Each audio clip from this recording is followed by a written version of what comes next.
Today, we're talking about pesticides in your food, and I believe that eating organic fruits and vegetables is one of the best ways to avoid them. Now, to prove it, we conducted a very simple experiment.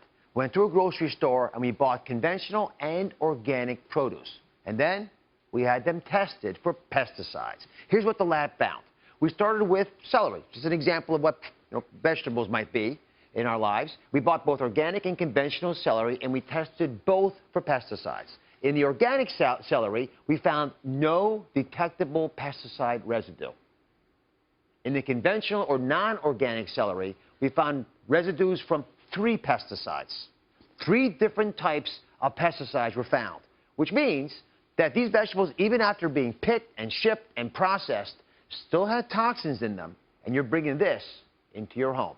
Now, for fruits, we chose peaches, which is a notoriously dirty fruit. Means that pesticides get into it all the time. In the organic peaches, we found residue from 2 pesticides, but at very low levels. So it's still there, but very low levels. In the conventional peach sample, not organic, you guys ready for this? 7 pesticides. Residues from 7 pesticides. That means 7 different types of toxins were found in these peaches. So Dr. Green, analyze this for us. What does this mean? Well, the results are clear. When you choose organic, you're choosing fewer pesticides. And your results are very consistent with what the USDA finds and other labs around the world find. Again and again, choosing organic, you get a smaller level of pesticides. And every bite of food that we eat is an investment in our bodies, or it's a debt we're taking out. We're going to have to repay somehow.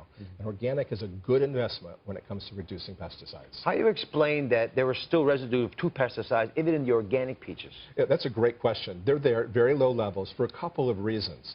One is that there are some natural pesticides that are allowed in organic agriculture. But the other is that organic farms don't exist in isolation. The conventional farms that are around them will sometimes have pesticides that get into the air and drift or into the water. So organic is not part of the problem, it's part of the solution. Now, I want to be clear about this. What I'm hearing from Dr. Green is that no matter what we eat, there's still a pretty good chance there's going to be some contamination of pesticides because if we live in a globe that's all connected. I also want to be clear that the levels of pesticides we found in the food here, they tested below the levels that the government allows. Right. So that's okay. They're in the safe zone. The key question is that good enough for you and your families? Dr. Green, your thoughts? So I can't look a person in the eye and say that those levels are safe. We just don't know enough. At real-world exposure levels, we have real health concerns and questions that are still out there. I think that some of the levels should be changed. And there's some pesticides, like the organophosphates, that I don't believe we need to be using anymore. Why add unnecessary toxins to the food that's becoming part of our bodies? So, Diana, let me ask that question of you, if you don't mind. Earlier on, you said the pesticides weren't on your radar screen. How has this discussion influenced that radar screen image? You know, I can't help but think that I grew up eating all the same fruits and vegetables that I'm feeding to my kids, and pesticides weren't an issue. And I grew up healthy and fine. So honestly, I may make some changes, but I'm probably not going to go radical and change my children's entire diet. So I got to say, and then I'll speak to your point. As physicians, we just don't know. Right. And I don't want to panic everybody, but we're at the very beginning of knowing the true health impact of these chemicals. And let me make this clear to everybody, for your kids. Their little bodies are developing very rapidly. There's some very tentative times there. Their livers, which is where all the detoxing occurs, are very sensitive, and they process toxins differently than adults.